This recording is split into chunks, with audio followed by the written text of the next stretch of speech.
Hello guys, welcome to the channel. Myself BPS Chauhan. हम लोग start करने जा रहे हैं मैथमेटिकल रीजनिंग। हलवा चैप्टर है और जेई मेन में एक क्वेश्चन 2018 ऑनवर्ड्स पक्का आ रहा है। तो एक आप 4 मार्क्स अगर बिल्कुल एश्योर करना चाहते हैं तो ये चैप्टर तैयार कर लेना चाहिए। और इसमें बहुत ज़्यादा नहीं, एक ही बार तैयार करने से सारी चीज़ें होती है। इसके बहुत स्पेशली कोई नोट्स बनाने की भी ज़रूरत नहीं है। दूसरे ऐसे चैप्टर्स हैं जिन पे कि आप एक एक वीक लगाते हैं या 3-4 दिन तैयारी करके उस चैप्टर को पक्का करते हैं। इसको आप 2 आवर्स में तैयार कर सकते हो पूरा, and you can assure the 4 marks, right. तो मैं बिल्कुल जीरो लेवल से स्टार्ट करने जा रहा हूँ। सीबीएसई 11th के लिए भी रहेगा। सेकेंड पॉइंट कि अगर मान लीजिए जो इसके शॉर्ट ट्रिक्स हैं वो हम बाद में डिस्कस करेंगे, बिकॉज सेट बेस पे भी इस चीज को पूरे को हम एक्सप्लेन कर सकते हैं। ठीक है, तो पहले मैं चाहूंगा कि पूरा जो कॉन्सेप्ट है वो 100% क्लियर हो जाए और शॉर्ट ट्रिक भी हम उसको बाद में देखेंगे। Same question we will go through the theoretical concept जो इसका है मैथमेटिकल रीजनिंग का, और उसको हम शॉर्ट ट्रिक बेस पे भी करेंगे, यानी कि सेट बेस पे इसको पर्टिकुलर क्वेश्चन को हम अटेम्प्ट करेंगे, right. So this is the one point. Second point ये है कि गाइस कि जितने भी पार्ट 1 में आपको इसके theory module, previous years questions और सॉल्व्ड एग्जांपल्स, उसके लिंक मैं डिस्क्रिप्शन बॉक्स में दूंगा, तो वहां से आप पूरा उसको डाउनलोड कर सकते हैं। थ्योरी मॉड्यूल 100% आपको अवेलेबल होंगे। ध्यान रखेंगे वो आपके पार्ट 1 के डिस्क्रिप्शन बॉक्स में ही होगा। ठीक है, so let's start the chapter guys. देखिए, मैथमेटिकल रीजनिंग है और हम लोग स्टार्ट करने जा रहे हैं क्लास 11 सीबीएसई के लिए। तो बिल्कुल जीरो लेवल से मैं स्टार्ट करूंगा, जीरो लेवल से स्टार्ट होगा। सीबीएसई के बच्चे भी पूरा पूरा इसको समझ पाएंगे and will go up to the JEE Main level, right. आपको मालूम है कि जेई एडवांस में ये है नहीं, जेई एडवांस में ये चैप्टर पर्टिकुलर है नहीं। सो this is the part 1। And पहले जो डेफिनेशन आ जाती है स्टेटमेंट की आ जाती है। स्टेटमेंट क्या होता है गाइस, राइट। स्टेटमेंट, और इसको प्रपोजिशन भी बोलते हैं। प्रपोजिशन वर्ड को आप छोड़ दीजिए, कोई जरूरत नहीं है, लेकिन सेकंड वर्ड लिखा हुआ है statement is also called the preposition, right. So a sentence is called the mathematically acceptable statement if it is either true or false but not both, right। तो जब ट्रू होगा तो दैट शुड बी 100% ट्रू, और अगर false होगा तो भी 100% होना चाहिए। ठीक है ना। ऐसा आधा अधूरा स्टेटमेंट अगर है जिसमें पूरा इस बात का आभास नहीं हो रहा है कि ये स्टेटमेंट 100% ट्रू है या फॉल्स है, तो ऐसे स्टेटमेंट को हम बिल्कुल स्टेटमेंट की कैटेगरी में नहीं डाल सकते। वो सेंटेंस होगा, ठीक है ना। देखिए, सेंटेंस और स्टेटमेंट में फर्क है। ठीक है, सेंटेंस क्या होता है? कलेक्शन ऑफ वर्ड्स होता है। This is the collection of words, simply the collection of words. कुछ वर्ड्स को आपने कलेक्ट कर लिया, right. So these are known as the means, जो जितने भी तरह के सेंटेंसेस हम बोलते हैं उनमें वर्ड्स जो भी है मिला के जो कलेक्ट करके लिखते हैं, so these are known as sentences. लेकिन सारे सेंटेंसेस स्टेटमेंट नहीं होते। लेकिन स्टेटमेंट क्या होता है? ऐसी बात जो आपने, ऐसा सेंटेंस जो कि या तो आप उसको जज कर पाओ कि 100% ट्रू है, 100% होना चाहिए, है ना, आधा अधूरा नहीं। तो अगर 100% अगर ट्रू है तो हम उसको स्टेटमेंट बोलेंगे, या अगर फॉल्स भी है तो फॉल्स भी 100% है। ऐसा नहीं कि मतलब उसमें बात मिक्स नहीं होनी चाहिए, ठीक है। बट नॉट बोथ, ऐसा दोनों चीजें इसमें नहीं आए, ठीक है ना। ऐसा कोई सेंटेंस नहीं लिखा हो कि उसमें ऐसा भी लिखा हो कि हो सकता है कि ये सही हो और हो सकता है कि गलत भी हो। सो वो नहीं चलेगा, ठीक है ना। स्टेटमेंट बहुत क्लियरिटी रखता है, आपको क्लियरली मालूम पड़ता है कि ये ट्रू है या फॉल्स है, ठीक है ना। तो ये बस खाली क्राइटेरिया रखना है, वैसे मैं अभी आगे बताऊंगा इसमें। देखिए, true statement is also known as the valid statement. जो ट्रू स्टेटमेंट है उसको हम वैलिड स्टेटमेंट बोलेंगे, और उसकी जो ट्रुथ वैल्यू है टी होगी, ठीक है ना। ट्रुथ वैल्यू उसकी टी हो जाएगी, क्योंकि ये स्टेटमेंट है and this is true, so will say that it is a valid statement. और ट्रुथ वैल्यू लिखनी होती है तो ट्रुथ वैल्यू कैपिटल टी हो जाएगी। And false statement is known as the invalid statement, वो वैलिड नहीं हुआ, तो उसकी अगर ट्रुथ वैल्यू लिखनी है तो एफ होगी, कैपिटल एफ, उसकी हम ट्रुथ वैल्यू लिखते हैं। ट्रुथ वैल्यू का मतलब अगर कोई भी स्टेटमेंट है पी, अगर वो ट्रू है तो उसकी ट्रुथ वैल्यू टी होगी, अगर वो फॉल्स है तो उसकी ट्रुथ वैल्यू कैपिटल एफ होगी। ठीक है ना guys? So very much clear. Statement क्या होता है आपको 100% मालूम चलता है कि ये ट्रू है या फॉल्स है। ठीक है ना? तो और मिक्सचर अगर है तो हम इन सारी बातों को समझेंगे आगे। देखिए यही नोट है कि सेंटेंसेस ऐसे होते हैं जिनमें कि क्लियरली जजमेंट नहीं ली जा सकती कि ये आपका 100% ट्रू है या फॉल्स है, तो वो सारी चीजें हैं। तो सेंटेंसेस तो सभी सेंटेंसेस ही हैं, स्टेटमेंट भी हमारे सेंटेंसेस ही होते हैं, लेकिन कुछ ही जो है स्टेटमेंट में कन्वर्ट होते हैं। ठीक है? जैसे देखिए आप इंपेरेटिव सेंटेंसेस होते हैं। इंपेरेटिव सेंटेंसेस क्या होता है? एक्सप्रेसेस अ रिक्वेस्ट और कमांड। अगर ऐसा सेंटेंस जिसमें कि आप कोई रिक्वेस्ट कर रहे हो या फिर कमांड दे रहे हो, तो इस तरह के सेंटेंसेस को हम बोलते हैं इंपेरेटिव सेंटेंसेस। और ये होते हैं, ये स्टेटमेंट नहीं होते, क्योंकि आप या तो किसी चीज का रिक्वेस्ट कर रहे हो या कमांड दे रहे हो। तो कमांड दे रहे हो या रिक्वेस्ट कर रहे हो, ऐसे में तो उस चीज को हम ट्रू और फॉल्स नहीं बोल सकते। देखिए example, please bring me a cup of T. अगर कोई किसी से रिक्वेस्ट कर रहा है कि मुझे एक कप चाय लेके आओ, तो वो इसमें हम ट्रू फॉल्स का मतलब क्या निकला। ठीक है ना? So this is known as the imperative sentence and this is not a statement, right? तो इसमें ट्रू फॉल्स कैसे अटैच करोगे? इसमें होगा ही नहीं। ठीक है ना? ये तो एक बात बोली है, एक बंदे ने बोला है दूसरे से कि मेरे लिए एक कप चाय लेके आओ, तो ये जो चीज है ये ट्रू फॉल्स की कैटेगरी में नहीं आती। That's why it is known as the imperative sentence, right? और दूसरा देखिए, डू नॉट गो आउटसाइड।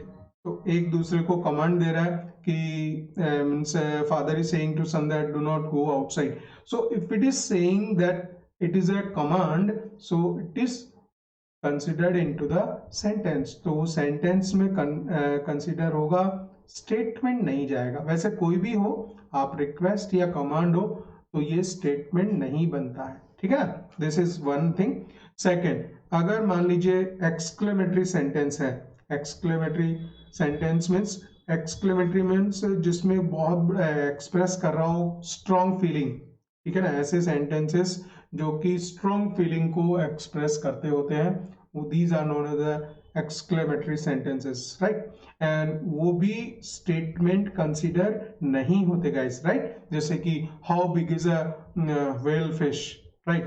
तो अगर कोई इस तरह का एक्सक्लेमेटरी सेंटेंस है, उसमें बहुत अपनी स्ट्रॉन्ग फीलिंग को एक्सप्रेस कर रहा है, तो अब आप ऐसे इस केस में ये नहीं बोल सकते कि this statement is a true और फॉल्स, राइट? तो ये सेंटेंस है, ध्यान रखेंगे, it is not a statement, right? इसके बाद में थर्ड देखिए, इंट्रोगेटिव सेंटेंसेस होते हैं। इंट्रोगेटिव मीन्स इंट्रोगेशन करते हैं, जिसमें कि you are asking some questions, right? कोई किसी से क्वेश्चन पूछ रहे हो, तो ये भी स्टेटमेंट की कैटेगरी में नहीं आता, राइट? जैसे कि आप पूछ रहे हो कि व्हाट इज योर एज, किसी से आप एज पूछ रहे हो। अभी यहाँ पे तो इस बात का आभास ही नहीं हो रहा कि ये जो सेंटेंस है ये ट्रू और फॉल्स की कैटेगरी में हम कहाँ डाल सकते हैं इसको। भाई ट्रू कैसे बोलेंगे, फॉल्स कैसे बोलेंगे? ये इससे साफ साफ इसके लैंग्वेज से ही पता लग रहा है कि इसको आपको ट्रू या फॉल्स की कैटेगरी में इसको प्लेस नहीं कर पाओगे। ठीक है ना? So that's why it is the interrogative sentence only and it is not a statement, right? ये कभी भी आप लिख सकते हो। बहुत छोटी छोटी बातें हैं, ये बहुत इजीली समझ में आ जाती हैं कि इसको, ये वर्ड से कोई मतलब ही नहीं है। आपको तो डायरेक्ट क्वेश्चन आएगा, उसमें ये पूछेगा कि ये स्टेटमेंट है या नहीं है, या सेंटेंस है, स्टेटमेंट है, इन दो में पूछा जाता है। ये वर्ड्स कोई मतलब नहीं रखते। ठीक है? And have you seen the Shimla? अब अगर मान लीजिए किसी से कोई पूछ रहा है, शिमला सिटी है, ठीक है ना, तो अगर इसके बारे में पूछ रहा है, तो आप इसमें कैसे ट्रू फॉल्स लगाएंगे? ठीक है? नहीं देखा है, देखा है। लेकिन ये स्टेटमेंट में बोला आपने नहीं देखा है तो आप फॉल्स बोल दोगे, देखा है तो ट्रू बोल दोगे। ऐसा नहीं है, क्योंकि ये 100% उस कैटेगरी में नहीं जा रहा कि इट इज ट्रू और फॉल्स। ठीक है ना? तो ये स्टेटमेंट जो है इंट्रोगेशन में जाएगा, क्वेश्चन पूछा जा रहा है एक दूसरे से, ठीक है, तो आप इसको स्टेटमेंट में काउंट नहीं करेंगे गाइस, ठीक है। ये जो वैल्यू लिखी है, imperative sentence, exclamatory sentence, interrogative sentence, ये वर्ड्स को बिल्कुल याद रखने की जरूरत नहीं है। जैसा मैं आपको बता रहा हूँ वैसे ही चलते चलिए, आपको सारी चीजें समझ में आ जाएंगी। आपको तो बस ये याद रखना है कि स्टेटमेंट कौन सा होता है और सेंटेंस कौन सा होता है, और उसमें यस नो लगाना होता है, ठीक है। Sentences involving the variable time such that today, tomorrow और यस्टरडे। जब कोई सेंटेंसेस आप देखते हो जिसमें कि आप इस तरह की बात बोलते हो कि today I will go there and tomorrow we will tomorrow we are going to do this, और yesterday we have seen the so and so thing, इस तरह की कुछ भी चीज जिसमें कि ये टुडे, टुमारो और यस्टरडे का यूज आ रहा हो, तो वो भी स्टेटमेंट नहीं होता गाइस, ठीक है। एग्जाम्पल जैसे today I will go for a long ride, ठीक है, इस तरह की बात अगर वो लिख रहा है today I will go for a long ride, तो it is not considered into the statement, वो स्टेटमेंट नहीं है, ठीक है, सिंपल सेंटेंस है जो कि इस तरह की बात बोल रहा है। फिफ्थ देखिए, scientifically established fact are considered true statement, ठीक है। जो भी साइंटिफिक फैक्ट्स हैं कि if you leave the apple that will fall onto the floor, तो डेफिनेटली फ्लोर पे ही गिरने वाला है, ठीक है ना। और आपको पता है sun rises in the east, लेकिन ये है कि ये जो फैक्ट्स हैं वो साइंटिफिकली स्टैब्लिश्ड राइट फैक्ट्स होने चाहिए। ऐसा नहीं कि अगर यहाँ लिखा हो, बोला है सर ऐसा लिखा हो कि sun rises in the west, तो हम क्या लिखेंगे इसको, तो वो साइंटिफिकली स्टैब्लिश्ड फैक्ट है ही नहीं, वो फैक्ट ही गलत बोल रहे हैं, ठीक है ना।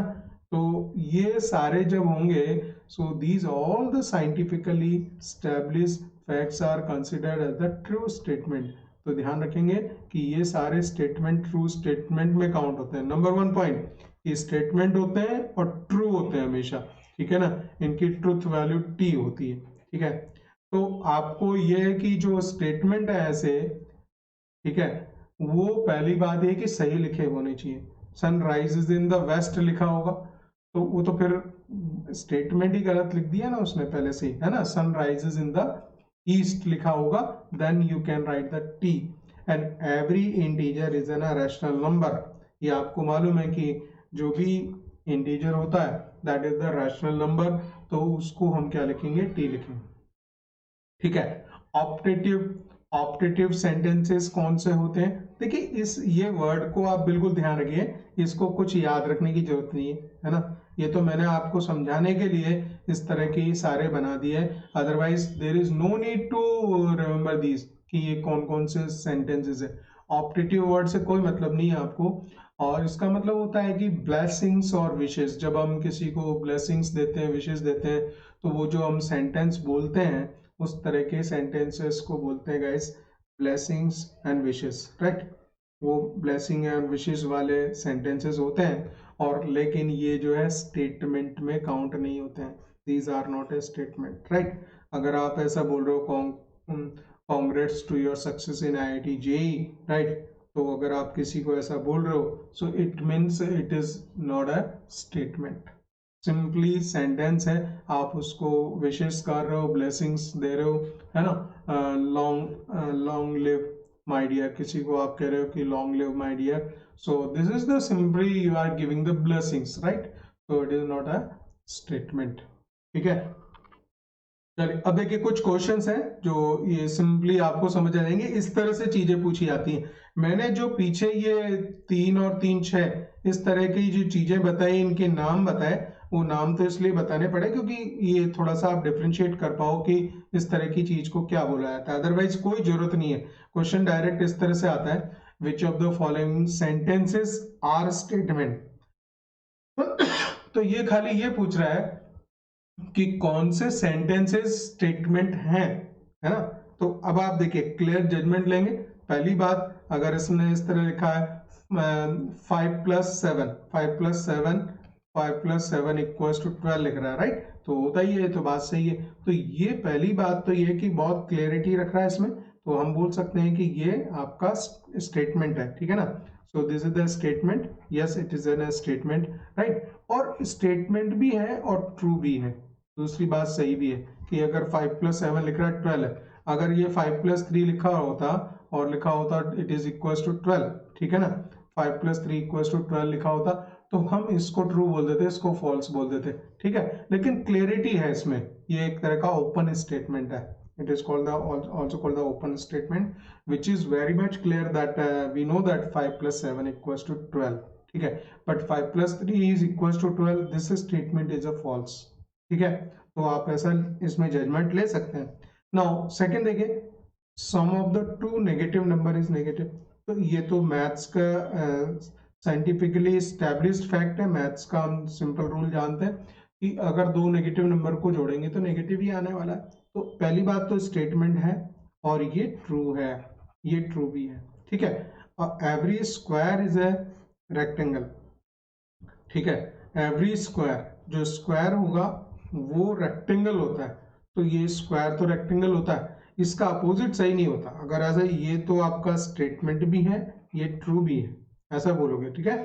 अगर उल्टी बात लिखी होती कि ऐसा लिखा होता every rectangle is a square, तो ये वाला स्टेटमेंट तो होता बट फॉल्स होता, ठीक है। इस चीज को अगर फोर्थ पॉइंट ये ले लेंगे कि अगर ऐसा बोले कि every rectangle is a square, तो हर रेक्टेंगल स्क्वायर नहीं होता, तब यहाँ पे फॉल्स करते और स्टेटमेंट की कैटेगरी में डालते हम। यहाँ पे वैसे ये जजमेंट लेनी थी कि ये सेंटेंस है या स्टेटमेंट है, ठीक है, लेकिन ट्रू फॉल्स भी मैं साथ साथ बता दे रहा हूँ, इस तरह से हम कर सकते हैं। बस यही क्वेश्चन छोटे छोटे रहते हैं। सीबीएसई 11th में, क्लास 11th में तो बहुत छोटे छोटे क्वेश्चंस पूछे जाते हैं, तो वहां पे इस तरह की बातें रहती हैं। हम भी अभी इनिशियली चैप्टर स्टार्ट कर रहे हैं, तो ये सब बातें हम सीखते जाएंगे जल्दी जल्दी, ठीक है। Which of the following sentences are statement, ये भी सेम क्वेश्चन है कि कौन से जो सेंटेंसेस है वो स्टेटमेंट है। तो all the prime numbers are odd, ये पहली बात तो स्टेटमेंट तो है, स्टेटमेंट है। Every relation is a function, ये भी स्टेटमेंट है, लेकिन क्या आपको मालूम है कि all the prime numbers are odd, ये गलत हो गया। 2 is the only even prime number, खाली 2 ऐसा नंबर होता है जो कि इवन प्राइम नंबर होता है, बाकी सारे ऑड होते हैं, और इसने लिख दिया all the prime numbers are odd, so this is false. Statement है, स्टेटमेंट तो है ही है, और फॉल्स है, फॉल्स स्टेटमेंट है, ठीक है। And every relation is a function, every सभी रिलेशन जो है वो फंक्शन नहीं होती, लेकिन ऐसा जरूर होता है, ये वाला स्टेटमेंट भी फॉल्स हो गया। हाँ, ये हम तीसरा पॉइंट अगर लिखना चाहें कि every function is a relation, every function is a relation, अगर ऐसा ये बोलेगा तो स्टेटमेंट तो है ही है और ये ट्रू भी है, ठीक है ना। इस तरह से आप बोल सकते हैं इसमें। तो गाइस चलिए इसके बाद में नेक्स्ट क्वेश्चन, ये बिल्कुल छोटे छोटे क्वेश्चंस मैं करा रहा हूं जिससे आपको ये क्लैरिटी आ जाए कि कुछ भी सोचने की जरूरत नहीं पड़ती है, आप डायरेक्ट जज कर सकते हो कि कौन सा सेंटेंस है स्टेटमेंट है और ट्रू है या फॉल्स है, ये भी बता सकते हो, ठीक है ना। लेकिन छोटे छोटे कुछ पॉइंट्स होंगे, माइनर पॉइंट्स, तो वो हम क्वेश्चन में इसमें देख लेंगे, ये सब मैंने प्लेस किए यहाँ पे। So which of the following sentences are statement, वापस वही बात है, लेकिन देखिए फर्स्ट में क्या बोला, the sum of the X and Y is greater than 5, sum of the X and Y, मतलब आपको ये x + y > 5, अब ये बताना है कि ये सेंटेंस है कि स्टेटमेंट है, ठीक है ना। यहाँ पे सिंपली एक चीज देख रहे हो कि यहाँ पे हमें तो ये भी क्लियर मालूम होना चाहिए कि x क्या है y क्या है, तब कहीं जाके हम बता पाएंगे कि ये > 5 है या नहीं। तो x भी अननोन है, ठीक है, so this is not a open statement, ठीक है। इस तरह के इसमें क्लैरिटी नहीं है, x का मालूम नहीं है, y का भी पता नहीं है, ठीक है। तो ऐसे केस में हम इस जजमेंट को नहीं ले सकते कि ये स्टेटमेंट है, ठीक है। So it is not a statement, ये स्टेटमेंट ही नहीं हुआ, राइट। स्टेटमेंट नहीं है तो क्या सेंटेंस तो है, ठीक है, it is a sentence but it is not a statement, right. Second देखिए, the square of a number is even, square of a number is even.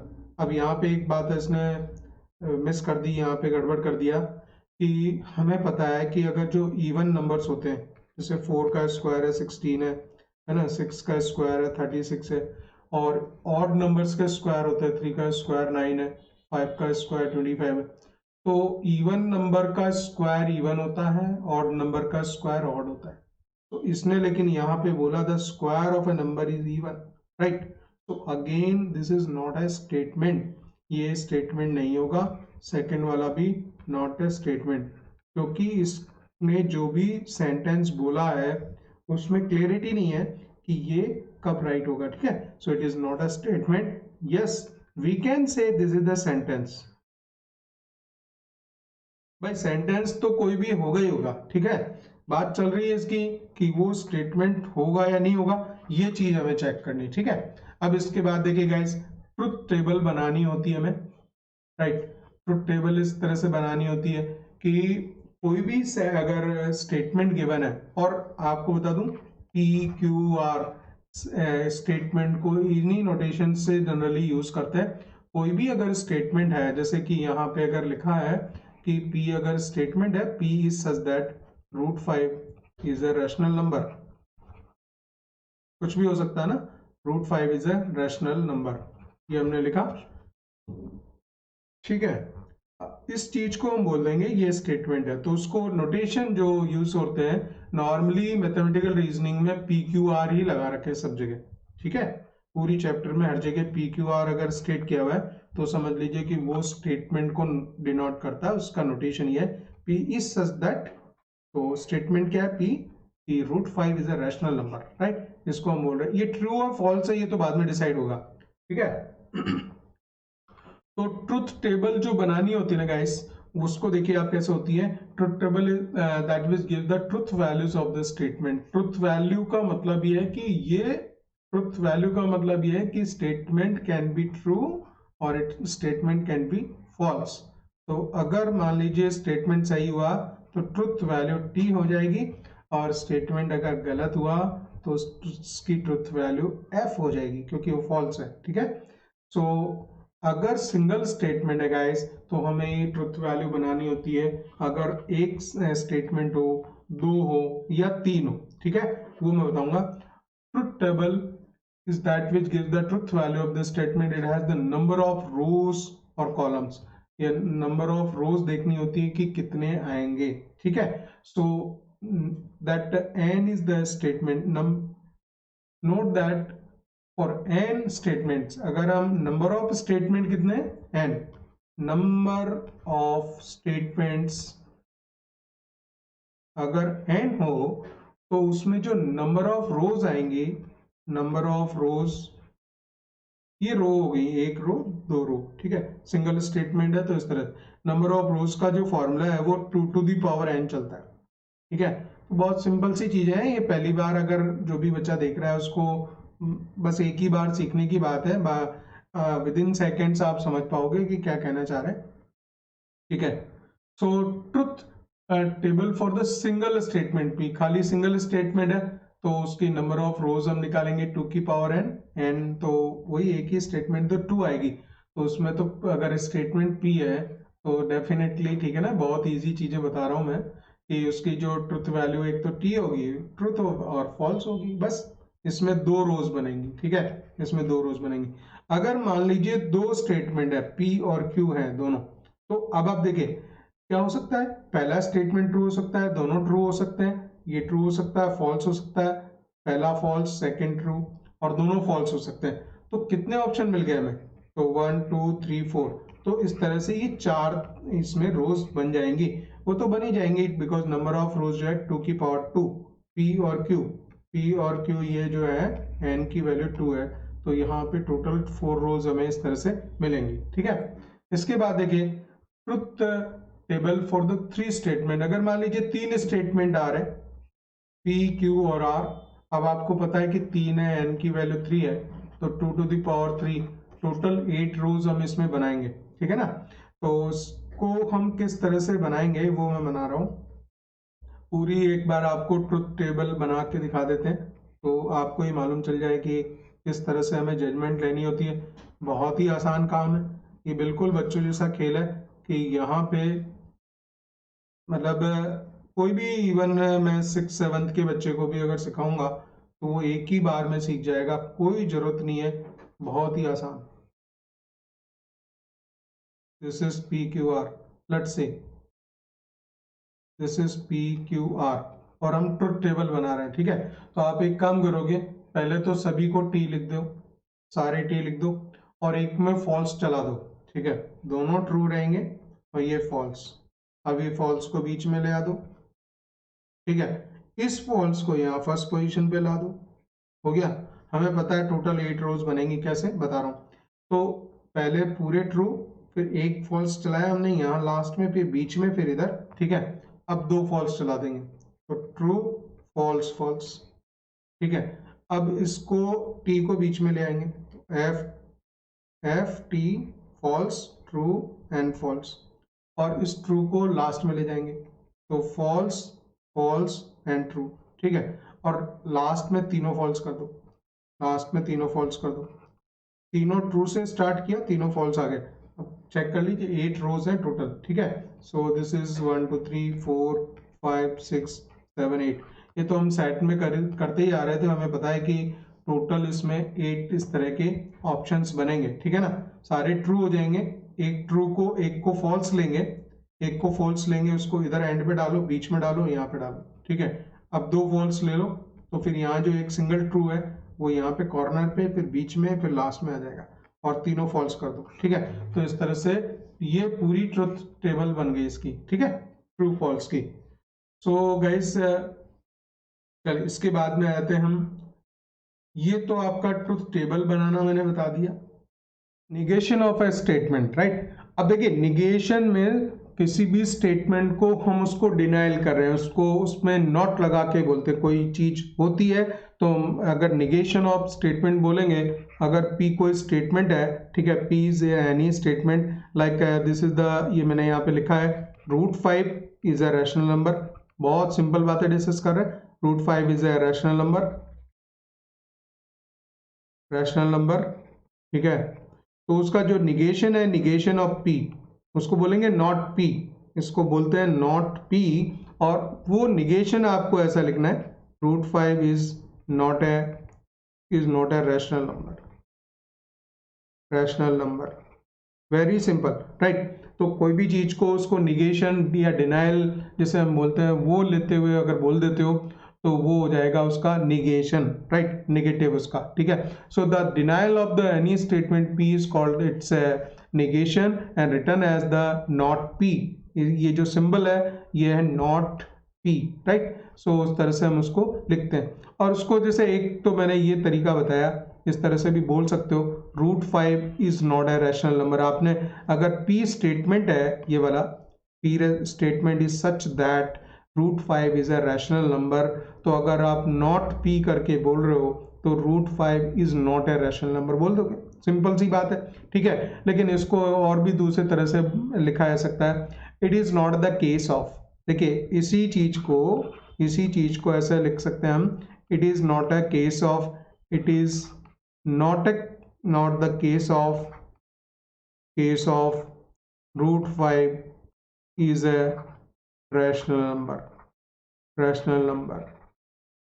आगे उसने लिख दिया कि इस तरह का केस नहीं है कि ये √5 रैशनल नंबर है, ठीक है ना। तो ये भी निगेशन ऑफ P ही बना, और निगेशन ऑफ P को हम ऐसा भी लिख सकते हैं, it is false that,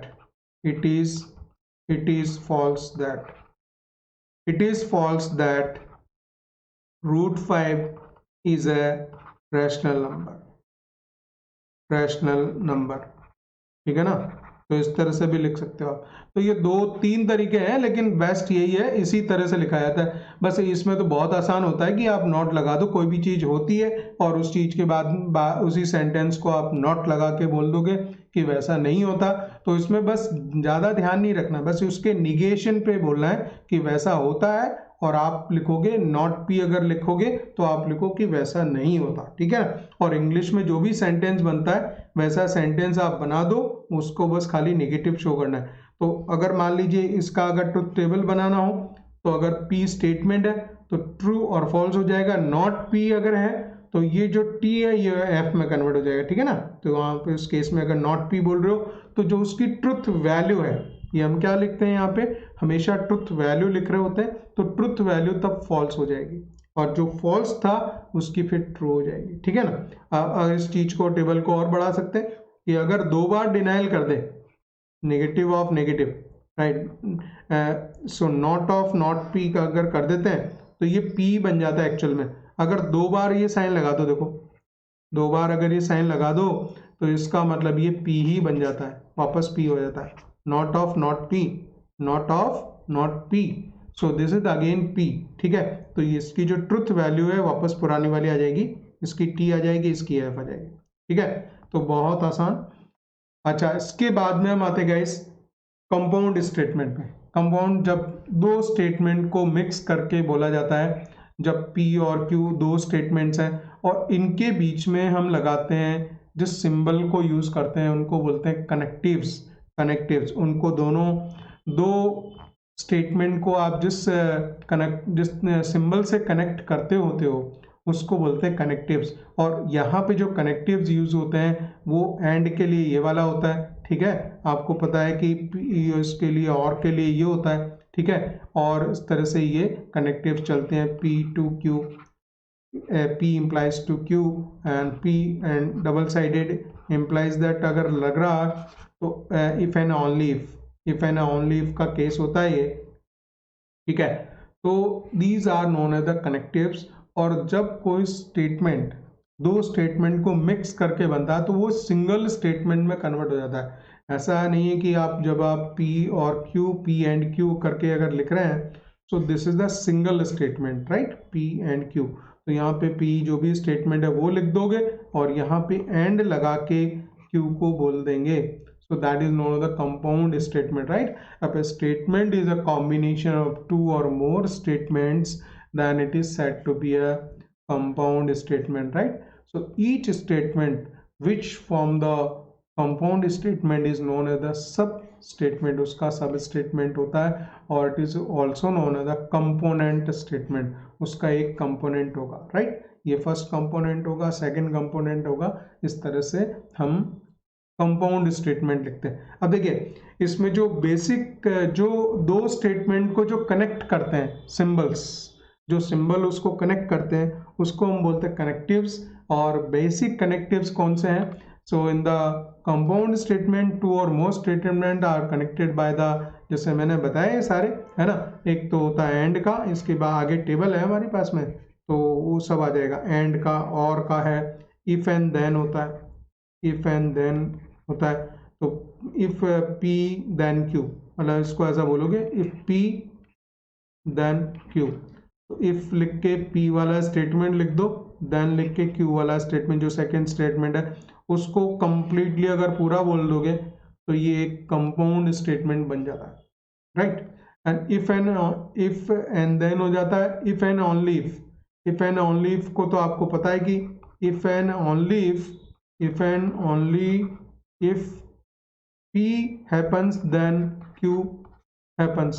if and only if का मतलब ये है कि जब P होगा तो Q भी होगा, Q होगा तो P भी होगा। तो इसका डबल साइडेड मीन्स अगर ये इम्प्लाई करता है तो ये होगा, ये इम्प्लाई करता है तो ये होगा, ठीक है। तो इसके लिए हम इस तरह का सिंबल लिखते हैं, ठीक है।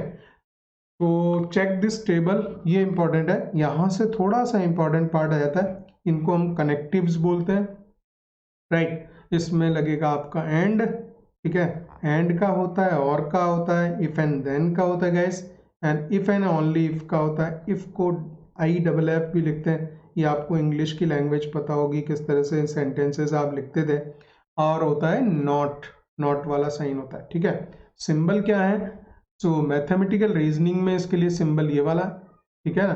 सो ये सिंबल चलता है, और के लिए ये वाला चलता है। तो अभी मैं सेट वाले नोटेशन भी बता दूंगा तो आपको पूरी तरह से याद हो जाएंगे, इसमें कुछ करना ही नहीं पड़ेगा। सेट में देखो ऐसे सेट में हम यूज़ करते थे, एंड के लिए हम ये वाला सिंबल यूज़ करते थे, ठीक है, और के लिए हम ये वाला यूज़ करते थे, ठीक है ना। इफ एंड देन ये तो इम्प्लाइज दैट हुआ, ठीक है। और इफ एंड ओनली इफ, इनके तो इफ एंड ओनली इफ के लिए ये वाला सिंबल होता था P और Q, ठीक है। एंड सेट ए टू, ये ए टू बी इस तरह से लिखते थे हम, A implies that Q B, right.